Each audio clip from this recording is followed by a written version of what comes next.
자, 오늘은 10장 광전소자 네 번째 시간입니다. 우리 지난 시간에 자연 방출과 유도 방출 배웠습니다. 그리고 발광 다이오드의 동작 원리, 그리고 내부 발광 효율의 정의에 대해서 논의를 했습니다. 오늘은 이 발광 다이오드의 외부 발광 효율을 간단히 논의를 하고 그 다음에 이종 접합에 대해서 공부를 할 것입니다.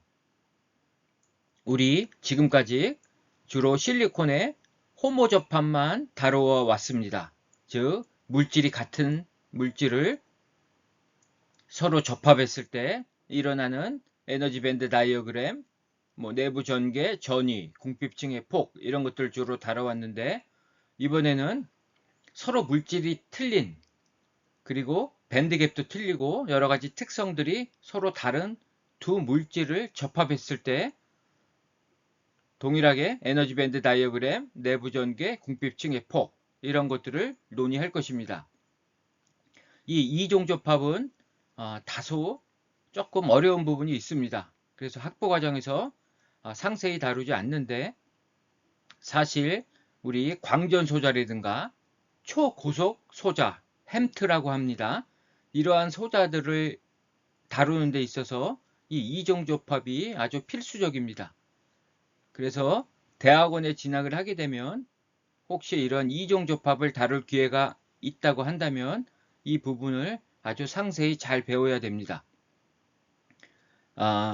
본 교재에서는 학부과정에서 이해할 수 있는 수준에서 가장 필요한 것들 위주로 다룰 것입니다.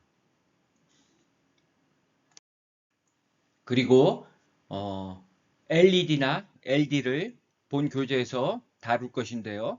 거기에서는 다 이종 접합을 이용하는 내용이 되겠습니다. 그래서 이 부분에 꼭 알아야 될 사항들은 본 학습을 통해서 아주 기본적인 내용만 충실하게 이해를 하면 뒤에 나오는 LED, LD 이해하는데 어려움이 없을 것으로 예상합니다. 자, 그러면 외부 발광 효율을 어떻게 정의하는지 한번 살펴보겠습니다. 외부 발광 효율이라는 것은 결국 우리 생성된 포톤이 밖으로 얼마나 나오는가, 얼마나 뽑아낼 수 있는가, 그거를 광추출이라는 표현을 쓰는데요. 여기서는 광학 효율 이렇게 표현을 하겠습니다.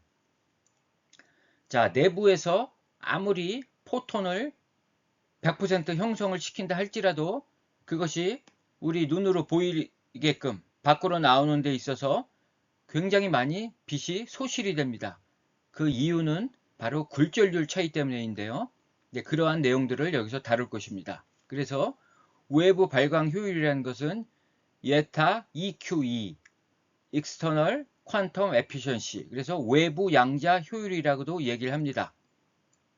그 정의법을 보면 우리 이 앞부분 한번 보시죠. 접합을 가로지르는 캐리어의 개수분의 내부에서 형성된 포톤의 개수, 이것이 앞에서 다룬 내부 발광 효율이 되겠죠. 그 다음에 오른쪽에 이 항이 첨가가 됩니다. 뭐냐면 자, 내부에서 형성된 포톤의 개수 중에서 자, 밖으로 방출하는 포톤의 개수가 되겠습니다. 그래서 이 앞부분이 내부 발광 효율 예타 IQE가 되고요. 오른쪽을 광학 효율, 그래서 밖으로 나온다 out, 빛이 밖으로 나온다 그래서 예타 out 이렇게 표현을 하겠습니다. 우리 내부 발광 효율하고 이 외부 발광 효율이라는 것이 LED의 발광 효율을 결정짓는 중요한 두 인자가 되겠는데요. 대부분의 빛은 이 외부 발광 효율에서 까먹습니다. 즉 아무리 내부 발광 효율을 올린다고 해도 이 외부 발광 효율을 올리는 데는 한계가 있습니다. 그것은 어떻게 보면 자연스러운 현상입니다. 왜냐하면 우리가 이 물리적인 이 현상들, 즉 굴절률이 서로 다른 두 물질을 통과해서 나오는 빛은 반드시 빛을 잃어버리게 되어 있습니다. 그래서 이 외부 발광 효율을 올리는 것은 그렇게 쉬운 일이 아닙니다. 그래서 현재 뭐 OLED 디스플레이 같은 경우 약 한 20%, 그러니까 100% 내부에서 포톤을 형성한다 할지라도 80%는 전부 잃어버립니다. 안에서 흡수되거나 뭐 열로 변환되거나. 그래서 실제 우리가 밖으로 나오는 이 광자의 개수라는 것은 아주 적은 수입니다. 자, 이제 한번 논의를 해보겠습니다. 이 외부 발광 효율이 왜 이렇게 안 좋은가? 그 이유는 이 두 가지 이유가 있기 때문입니다. 프레넬 반사와 전반사라는 것이 있는데요. 여러분들 일반 물리학 시간에 배운 내용을 잠깐 회고를 해보면 프레넬 반사라는 게 있습니다. 굴절률이 이렇게 서로 다른 두 물질 경계면에서는 항상 반사가 일어나죠. 그래서 여기서 빛이 꽝 하고 발광을 했습니다. 그러면 빛이 이렇게 나가겠죠. 나가다가 이 경계면, 굴절률이 서로 다른 이 경계면에서 일부 반사를 하고 일부는 투과를 합니다. 그때 프레넬의 반사 계수는 이렇게 됩니다. N2가 반도체의 굴절률이 되겠고요. N5는 공기, 우리가 눈으로 관찰할 수 있는 이 공기, 이 바깥의 굴절률이 되겠습니다. 그래서 프레넬의 반사 계수는 이러한 값을 갖고요. 그 다음에 또 하나 빛이 소실되는데요. 바로 전반사라는 게 있습니다. 전반사 여러분들 너무 잘 알고 있죠? 굴절률이 밀한 곳에서 소한 곳으로 나갈 때 전반사가 일어나죠. 그래서 그 앵글, 크리티컬 앵글이라 그러죠. 그래서 이 빛에 이렇게 까만색으로 표시된 빛이 굴절돼서 이렇게 나가고 나머지 이 파란색의 요 경로의 빛들은 다 전반사를 일으켜서 안으로 다시 들어오거나 밖으로 나가지 못합니다. 그래서 그때의 그 각도, 크리티컬 앵글을 이렇게 쓰죠. 스넬의 법칙이라 그러죠. 스넬의 법칙. 그래서 사인 마이너스 1승의 N2분의 N1. N2는 반도체의 굴절률, N1은 공기의 굴절률. 자, 이러한 두 빛의 소실 메커니즘으로 인해서 대부분의 빛이 다 밖으로 나오지 못합니다. 그래서 우리는 자, 실질적으로 이게 얼마나 빛을 까먹는지 한번 문제를 통해서 한번 알아보도록 하겠습니다. 자, 이러한 문제를 한번 살펴보도록 하겠습니다. 갈리마센 PN 접합 다이오드에서 파장이 0.7 마이크로미터의 빛이 밖으로 나오고 있는데 프레넬 반사와 전반사를 고려하면 외부 양자 효율은 감소하게 될 것이다. 발광된 빛이 반도체 내로 재흡수가 없다고 가정하고 몇 %의 빛이 외부로 나오는지 구해보아라. 자, 실제는 재흡수가 또 일어나죠. 근데 이것을 무시하라고 했습니다. 그리고 갈리마산에 대한 굴절률, 이 파장에 대한 굴절률은 3.8, 공기의 굴절률은 1로 계산할 것, 그리고 광자는 접합의 수직평면의 모든 방향으로 나온다고 가정할 것. 당연하겠죠. 이렇게 빛이 쫙 나온다는 얘기입니다. 자, 그러면 우리 먼저 전반사로 소실되는 빛이 어느 정도가 되는지 한번 알아보도록 하겠습니다. 자, 여기서 이렇게 발광을 하면 2 시타 C가 바로 크리티컬 앵글이 되겠죠.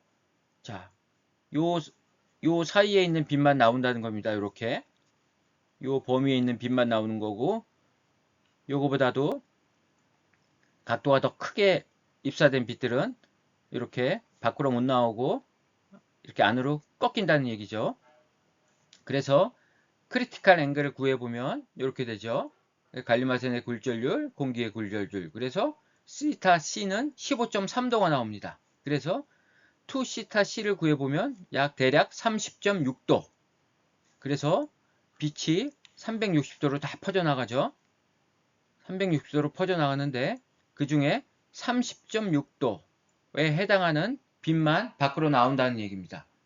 그래서 360분의 30.6, 그래서 0.085, 즉 8.5%의 빛만 밖으로 나온다는 얘기가 되겠습니다. 이 얘기는 전반사로 소실되는 빛이 91.5%다. 엄청나게 소실이 되는 거죠. 그 다음에 프레넬 반사로 또 소실이 되죠. 자, 프레넬 반사 개수를 구해보면 0.34가 나옵니다. 이 얘기는 66%만 빛이 밖으로 나오고 34%는 반사가 된다는 얘기죠. 그 굴절률이 서로 다른 두 물질의 경계면에서. 자, 그러면 빛이 밖으로 나오는 율은 어떻게 됩니까? 요거하고 요거가 되겠죠. 그래서 외부 양자 효율이라는 것은 0.085 곱하기 0.66, 그래서 0.0561, 즉 5.61%만 우리가 눈으로 볼 수 있는 것입니다. 이 말은 100% 내부 양자의 효율을 얻는다 할지라도 95%의 빛이 전부 소실된다는 얘기입니다. 우리가 볼 수 있는 빛의 양은 5%. 그러니 아무리 밝게 LED를 발광시킨다 할지라도 그거에 그 휘도에 어떻게 보면 5%의 빛의 양, 광자의 개수, 그 정도만 우리가 눈으로 볼 수 있다는 겁니다. 이렇게 외부 양자 효율은 엄청나게 빛의 소실을 가져옵니다. 그 이유는 바로 이 굴절률. 그래서 굴절률을 이 차이가 심하면 심할수록 이 나오는 빛의 양은 점점 줄어듭니다. 그래서 굴절률을 비슷하게 가져가는 게 좋겠죠. 근데 불행히도 반도체의 굴절률이 다 2 이상입니다. 대부분. 우리 디스플레이에서 사용하는 OLED 디스플레이 같은 경우 유기물을 사용하죠. 유기물의 굴절률이 1.6에서 1.8입니다. 비교적 공기하고 비슷한 편이죠. 그래서 OLED 같은 경우에 이 광 추출 효율이라는 것이 약 한 20% 정도 수준인데요. 현재 이 반도체, 갈륨 아세나이드든가 가륨 나이트라이드 같은 거를 이용하게 되면 빛의 소실이 더 큽니다. 그래서 여러 가지 대비책이 있는데요. 그 뒤에서 정성적으로 간단히 논의하기를 하고요. 일단 여러분들 외부 발광 효율은 굉장히 빛을 많이 까먹는다는 것을 꼭 알아주시고요. 그 이유는 바로 이 굴절률 차이 때문에 그렇다는 것을 여러분들 잘 이해를 하고 계셔야 되겠습니다. 자, 다음은 이제 이종접합입니다. 우리 지금까지 호모접합만 다뤄왔습니다. 이렇게 두 물질이 있는데요. 실리콘의 N형 반도체, 실리콘의 P형 반도체. 두 물질이 접합을 했을 때 에너지 밴드 다이어그램이 어떻게 변하는가 우리가 주로 살펴왔습니다. 이것은 그렇게 어렵지 않았죠. 밴드 갭이 같으니까 전자 친화력도 같고 접합시키면 밴드가 이렇게 휘죠. 이렇게 휘겠죠. 예. NP니까 밴드는 이렇게 휘죠. 여러분들 에너지 밴드 다이어그램 그리는 법이 제일 중요하다 그랬죠. 이것을 아주 잘 그릴 줄 알아야 됩니다. 자, 이정조팝에서는 이제 조금 어려워집니다. 왜냐하면 이정조팝은 대략 이렇게 세 가지 종류로 우리가 나눠 볼 수 있는데요.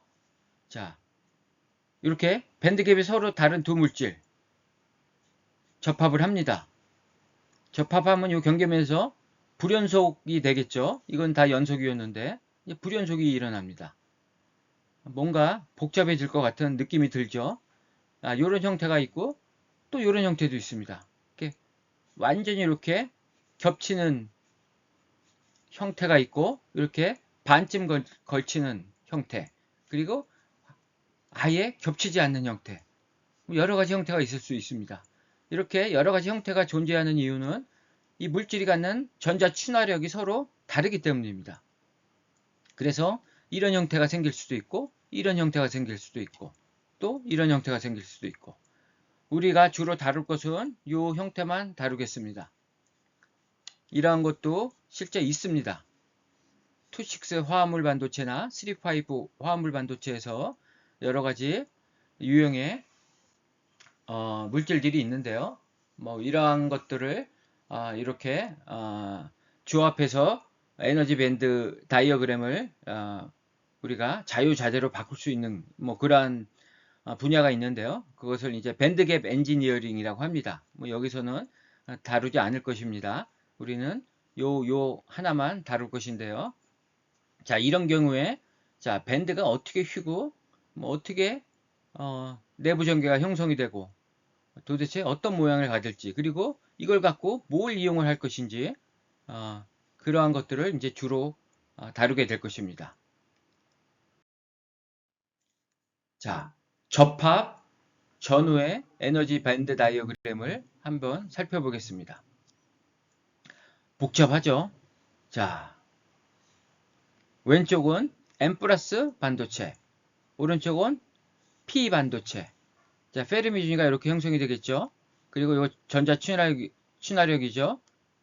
구별하기 위해서 다 이렇게 표시를 했습니다. 요거는 워크 펑션이죠. 파이 SN, 세미컨덕터 N형, 세미컨덕터 P형 이렇게 표시를 했습니다. 그리고 요 에너지 갭이죠. EGN, 구별을 하기 위해서 N을 붙였습니다. 이건 EGP. 자, 이렇게 접촉을 하게 되면 자, 요만큼의 밴드에 불연속이 생기죠. 지금까지는 이게 없었죠. 자, 요거를 델타 EC라 하겠습니다. 그리고 요거는 델타 EV. 그리고 페르미 준위는 자, 구별하기 위해서 EFN, EFP. 그리고 컨덕션 밴드도 다 이렇게 구별했습니다. ECN, 여긴 ECP. 요거는 P형이란 얘기죠. 이건 EVN, EVP. 요건 P형이란 얘기죠. 자, 요거를 접촉을 하면 어떻게 되겠습니까? 접촉의 기본 원리는 동일합니다. 요 점들이 다 고정점이라 그랬죠. 고정점입니다. 자, 여기에 전자가 더 많죠. 전자가 이렇게 유입이 될 겁니다. 그럼 이 밴드는 위로 올라가겠죠. 그러면 어떻게 되겠습니까? 이렇게 휘겠죠. 요 고정점을 기준으로 해서 이렇게 휠 겁니다. 여기도 이렇게 휠 거고, 여기는 어떻게 됩니까? 전자가 이쪽으로 유입이 되니까 낮아지겠죠. 여기는 이렇게 될 겁니다. 그리고 여기도 이렇게 될 거고, 그래서 이렇게 되는 겁니다. 이렇게 됐죠. 그 다음에 불연속 델타 EC가 있고요. 그 다음에 여기도 이렇게, 그러면서 페르미 준위는 일치하죠. 그래서 밴드를 그려보면 대략 이렇게 갔다가 그 다음에 이렇게 올라가고 불연속이죠. 이렇게 됩니다. 밸런스 밴드는 이렇게 됐다가 이런 식. 이해가 가죠? 그 다음에 내부 전개는 여기서 뭡니까? N형 반도체에서 내부 전개는 결국 내부 전개라는 건 어떤 거죠? 페르미 준위 차로 만들어지는 전위 차라고 볼 수 있죠. 그래서 밴드가 이만큼 휩니다. 이게 VBI가 되겠습니다. 구별하기 위해서 여기 N을 넣습니다. 그 다음에 P형 반도체는 이게 VBIP가 되겠죠. 이 밴드의 힘, 그죠? 이 힘은 요 진공준위, 요 힘, 요거하고도 다 같은 거죠. 다 같은 겁니다. 요거 힘. 그리고 요게 델타 EC, 델타 EV. 그 다음에 자, 공핍중의 폭은 이쪽이 더 넓어지겠죠. 도핑을 낮게 했기 때문에. 그래서 요 XP, XN. 그래서 내부 전개라는 것은 이 N형에서 만들어진 내부 전개, 그 다음에 P형에서 만들어진 내부 전개 합으로 표시할 수가 있을 것입니다. 자, 이해가 가죠? 여기까지가 어려운 거 없죠? 그 다음에 요거는 워크 펑션이라 그랬죠? 워크 펑션. 자, 그러면 내부 전개를 한번 구해보도록 하겠습니다. 자, 내부 전개는 다음과 같이 생각할 수 있습니다. 자, 내부 전개가 생기는 근본적인 원인은 우리 앞에서 페르미 준위 차이 때문에 생긴다 그랬죠? 이렇게 페르미 준위 차이가 나면 밴드가 밴딩이 일어나고 전위차가 형성이 되죠. 그래서 내부 전개는 밴드 밴딩으로 우리가 얘기했었죠. 그래서 밴드 밴딩을 일으키는 것은 결국 페르미 준위 차이기 때문에 자, 여기서 요 워크 펑션 Q파이 SN과 Q파이 SP 요 차이로 볼 수가 있습니다. 그래서 QVBI는 이렇게 쓸 수가 있습니다. 그러면 요 파이 SP를 한번 살펴보겠습니다. 파이 SP는 여기죠. 요거는 어떻게 쓸 수가 있냐면 자, 전자 친화력 XI XP 플러스 밴드갭 EGP 이렇게 쓸 수가 있죠. 그리고 마이너스 요만큼. 그래서 이렇게 쓸 수가 있는 겁니다. 이해가 가시죠? 그 다음에 N형 쪽도 똑같이 이렇게 쓸 수가 있습니다. 그러면 이거를 정리하면 이렇게 쓸 수가 있고요. 자, XP, 크 사이, P 마이너스 크 사이에는 자, 여기에서 요걸 뺀 거죠. 작은 데서 큰 걸 뺐으니까 마이너스가 붙고 그 다음에 요 차이라는 것은 결국 델타 EC가 되겠죠. 그래서 델타 EC. 그리고 여기는 밴드갭 차이가 되겠죠. 그래서 델타 EG 이렇게 쓸 수가 있습니다. 그리고 이 뒷부분을 정리하면 요 부분이죠. 요 부분은 그대로 이렇게 쓸 수가 있습니다. 자, 그러면 자, 우리 양공의 농도, 열평형 상태의 양공의 농도와 전자 농도 구하는 식 2장에서 우리가 배웠었죠. 자, 그때는 P0 이꼴 NV 익스포넨셜 KT분의 2 F-2 V 이렇게 썼는데 이제 이 반도체 표기법에 맞춰서 쓰면 이렇게 쓸 수가 있습니다. NP 두 개가 있기 때문에 자 P타입 반도체의 열평형 상태의 양공의 농도 그런 의미가 되겠죠. 그러면 자 유효 상태 밀도 MV 그런데 P형이니까 NVP 이렇게 쓰겠습니다. 그리고 익스포넨셜 KT분의 자 페르미 준위가 EFP 그리고 밸런스 밴드 마이너스 EVP 이렇게 쓸 수가 있습니다. 전자 농도도 동일하게 이렇게 쓸 수가 있겠죠. ECN 마이너스 EFN 이렇게 쓸 수가 있습니다. 유효 상태 밀도는 NCN이 되겠죠. 그리고 열평형 상태의 N형 반도체의 전자의 농도. 자, 이렇게 쓸 수가 있습니다. 그러면 우리 여기서 자, N형 반도체의 열평형 상태의 양공의 농도는 어떻게 쓸 수 있겠습니까? 여기에서 양공의 농도 표현하는 법은 자, 전자의 농도가 여기 빼기 요거였죠. 양공의 농도는 여기에서 요걸 빼는 겁니다. 그래서 EFN-EVN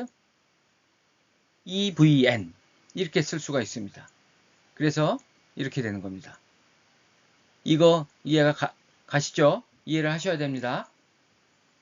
그래서 구별하기 위해서 NVN 자, N형 반도체 양궁의 유효 상태 밀도 이렇게 쓸 수가 있습니다. 그러면 여기 EFN-EVN은 어디에 있습니까? 여기에 있죠. 자, 요거는 로그 함수를 표현할 수가 있죠. 그래서 이렇게 표현할 수가 있습니다. 그리고 EFP-EVP 여기에 있죠. 자, 로그 함수를 표현하면 이렇게 되죠. 그래서 요거를 각각 대입합니다. 이렇게 대입하면 이렇게 되겠죠. 그러면 자, 요 앞에 두 항을 한번 살펴볼게요. 자, 밴드갭 차이라는 것은 여기에서 요 차이죠. 그 차이라는 것은 요거 플러스 요거가 되겠죠. 거기에서 마이너스 델타 EC를 빼니까 요걸 빼니까 결국 요거만 남는 거죠. 그래서 델타 EV. 그 다음에 요거는 어떻게 됩니까? 마이너스는 나눠줘야 되겠죠. 그래서 이걸 정리를 하면 이렇게 쓸 수가 있습니다. 그래서 이것이 우리가 구하고자 하는 이러한 이종접합에 있어서의 내부 전개가 되겠습니다. 호모접합하고 많이 차이가 나죠. 여러분들 이거 꼭 이해하셔야 됩니다.